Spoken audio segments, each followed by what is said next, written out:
Assalamualaikum warahmatullahi wabarakatuh. Perkenalkan, nama saya Muhammad Ashraf. Saya dari Prodi Hukum Tata Negara Universitas Islam Negeri Araniri. Di sini saya ingin menjelaskan sedikit tentang struktur dan pola ketatanegaraan dalam berbagai aspek. Berbicara mengenai struktur ketatanegaraan dalam berbagai aspek, C.F. Strong memberi pengertian, yaitu pola struktur ketatanegaraan suatu negara dapat diketahui melalui dari konstitusi ataupun undang-undang dasar dari sebuah negara tersebut. Dan pola struktur ketatanegaraan pertama dikemukakan oleh Plato dan Aristoteles. Mereka melakukan perbandingan terhadap 158 konstitusi dan mereka menyimpulkan bahwa negara bergerak, yaitu negara yang dipimpin oleh seseorang yang bernama raja, atau sering dikenal dengan raja. Kemudian raja itu ialah seorang yang baik, yang memegang kekuasaan demi kepentingan rakyat. Tetapi ketika ia tiada lagi, sehingga ada yang menggantikan raja tersebut yang lebih mementingkan kekuasaan daripada kepentingan rakyat. Dan kemudian pemegang kekuasaan menghadapi tantangan yang sangat besar dari pihak oposisi yang memiliki sifat-sifat yang baik. Kemudian muncullah sekelompok orang yang menjalankan kekuasaan secara sewenang-wenang demi kepentingan kelompok tersebut, demi kelompok orang-orang tersebut. Kemudian rakyat sangat marah melihat pemerintahan yang sangat korup, dan disinilah munculnya demokrasi. Itu penjelasan dari Aristoteles dan Plato. Adapun pengertian demokrasi menurut Joseph Schumpeter, ia mengatakan bahwasanya suatu perencanaan institusional untuk mencapai keputusan politik di mana individu memperoleh kekuasaan untuk memutuskan dengan cara perjuangan kooperatif atas suara rakyat. Kemudian ada prinsip-prinsip demokrasi. Yang pertama ialah kedaulatan itu di tangan rakyat. Yang kedua yaitu ada pengakuan terhadap perlindungan terhadap HAM. Maka HAM tidak boleh dinyalahi dalam negara yang berdemokrasi. Yang ketiga itu ada pemerintahan berdasarkan hukum. Jadi semua hal itu harus ditetapkan melalui hukum.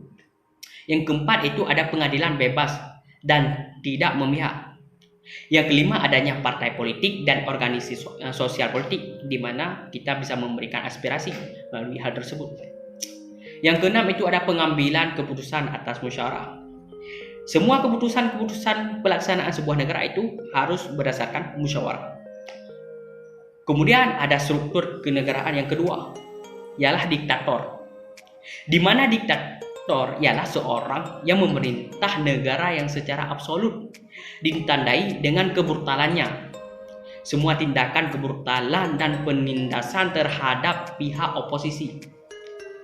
Dan menurut Julius Archer, ia mengatakan bahwasanya diktator ialah seorang pemerintah yang mencari kekuasaan mutlak sehingga ia tidak memperhatikan kepentingan rakyat. Dari situlah dapat kita ketahui bahwasanya pemerintah yang diktator tidak mementingkan kepentingan rakyat, sehingga struktur pemerintahan dalam kenegaraan yang dipimpin oleh diktator sangat bertentangan dengan prinsip-prinsip demokrasi.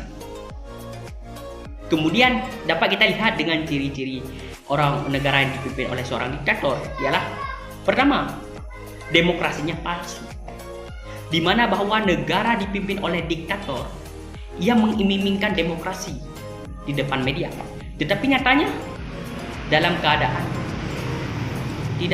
keinginan tidak dipenuhi oleh seorang pemimpin yang diktator. Contoh nyatanya ialah Hitler. salah satu contoh nyata yang dapat kita lihat sejarahnya. Kemudian ada prinsip pemimpin yang bahwa kediktatorannya ialah menyebut bahwa ia adalah bangsa dan negara. Jadi jika seorang diktator memimpin sebuah negara, ketika ia jatuh, ia hancur, maka negaranya pun ikut hancur lebur.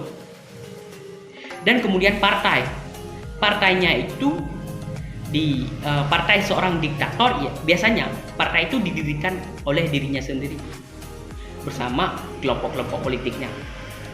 Kemudian dia sangat gencar terhadap politik luar negeri, sangat agresif terhadap politik luar negeri. Biasanya seorang diktator menjalankan politik luar negeri tersebut dengan mempunyai tujuan, yaitu dapat menguasai dunia. Kemudian dapat mengatasi permasalahan dalam negerinya dengan cara agresif terhadap politik luar negeri.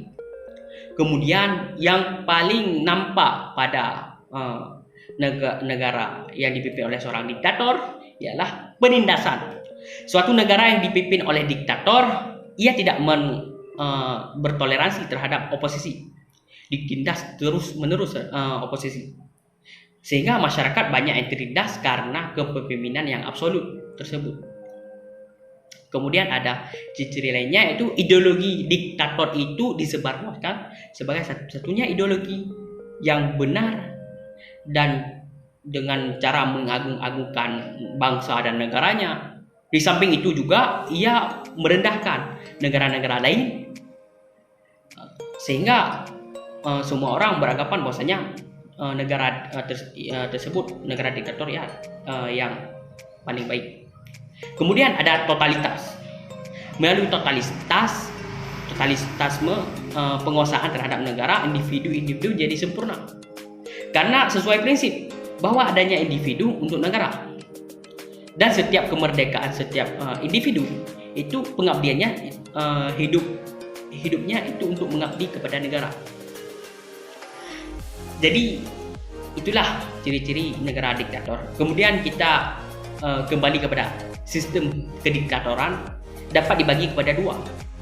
Ada tipe diktator politik saja yang mempunyai tujuan demi mencapai kemenangan pada pemilihan umum. Kemudian ada tipe diktator militer. Tipe diktator militer ini ia mencari segala cara demi mendapatkan kekuasaan. Salah satunya yaitu secara militer, secara penindasan, secara penindasan terhadap rakyat. Kemudian ada demokrasi. Kemudian kita berbicara tentang demokrasi. Demokrasi bagi kepada dua, yaitu demokrasi berdasarkan penyaluran kehendak rakyat dan demokrasi berdasarkan hubungan antar kelengkapan negara. Pertama, demokrasi langsung dan tidak langsung. Demokrasi langsung itu ialah sistem demokrasi mengikut sertakan seluruh rakyat dalam pengambilan keputusan pelaksanaan sebuah negara. Kemudian ada demokrasi tidak langsung, di mana sistem demokrasi itu yang menyalurkan aspirasi-aspirasi rakyat, keinginan-keinginan rakyat melalui perwakilan parlemen. Kemudian demokrasi yang kedua itu berdasarkan hubungan antar kelengkapan negara. Demokrasi perwakilan dengan sistem referendum itu yang pertama. Kemudian ada demokrasi perwakilan dengan sistem parlementer. Yang ketiga yaitu demokrasi perwakilan dengan sistem pemisahan. Yang keempat yaitu demokrasi perwakilan dengan sistem campuran atau dengan sistem referendum dan inisiatif rakyat. Adapun asas-asas dari demokrasi dalam pelaksanaan asas-asas demokrasi Pancasila, ada beberapa asas demokrasi Pancasila. Yang pertama yaitu tetap asas kerakyatan, di mana setiap pelaksanaan pemerintah harus mengutamakan hak-hak rakyat, kepentingan rakyat. Yang kedua itu ada asas kemufakatan, di mana setiap keputusan dalam pelaksanaan pemerintahan harus berdasarkan keputusan dari rakyatnya, yaitu melalui musyawarah. Kemudian ada yang ketiga, asas kedaulatan rakyat, di mana kekuasaan tertinggi itu ada di tangan rakyat. Ini hampir sama dengan asas yang pertama. Yang keempat itu ada asas kekeluargaan, di mana setiap orang turut berpartisipasi dalam proses demokrasi dan tidak dipandang sebagai keluarga dalam berdemokrasi, dalam proses demokrasi. Kemudian ada asas kekuatan mayoritas. Artinya, asas kekuatan mayoritas ialah di mana setiap keputusan dalam musyawarah itu dipengaruhi oleh banyaknya orang, mayoritas orang yang mengambil keputusan tersebut. Dan yang selanjutnya ada asas minoritas. Asas minoritas di mana dalam pelaksanaan demokrasi Pancasila terdiri dari kelompok mayoritas dan kelompok minoritas. Semuanya ikut dalam berdemokrasi, dalam proses demokrasi. Kemudian ada asas yang menjamin HAM, di mana setiap masyarakat ikut dalam proses demokrasi Pancasila mempunyai hak asasi manusia yang dapat diperjuangkan, yang tidak boleh didiskriminasi oleh pemerintah terhadap hak asasi manusia. Semua rakyat itu sama.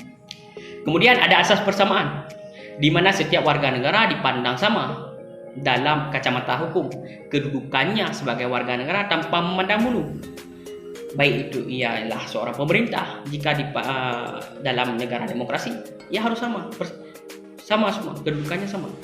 Kemudian ada toleransi, asas toleransi, di mana memandang rasa hormat terhadap suatu hal perbedaan dalam sebuah golongan ataupun kelompok tertentu. Kita bertoleransi terhadap perbedaan dalam beragama. Kemudian ada asas liber jurdil, di mana dalam pelaksanaan demokrasi harus dilaksanakan secara langsung, umum, bebas, dan rahasia, serta jujur dan adil. Itulah asas demokrasi Pancasila. Berdasarkan ideologi demokrasi, jadi ini dapat dibagi tiga lagi. Berdasarkan ideologi kepada tiga, yaitu pertama, demokrasi liberal, ialah hak individu dalam suatu negara memberikan kebebasan seluas-luasnya terhadap warga negara, sehingga sering sekali mengabaikan kepentingan umum. Contohnya Amerika Serikat, mereka menganut demokrasi liberal. Kemudian ada demokrasi rakyat, berdasarkan hak pemerintah dan suatu negara, didasari dengan paham-paham sosialisme dan komunisme, yang sangat mementingkan, sangat mengutamakan kepentingan umum daripada kepentingan rakyatnya.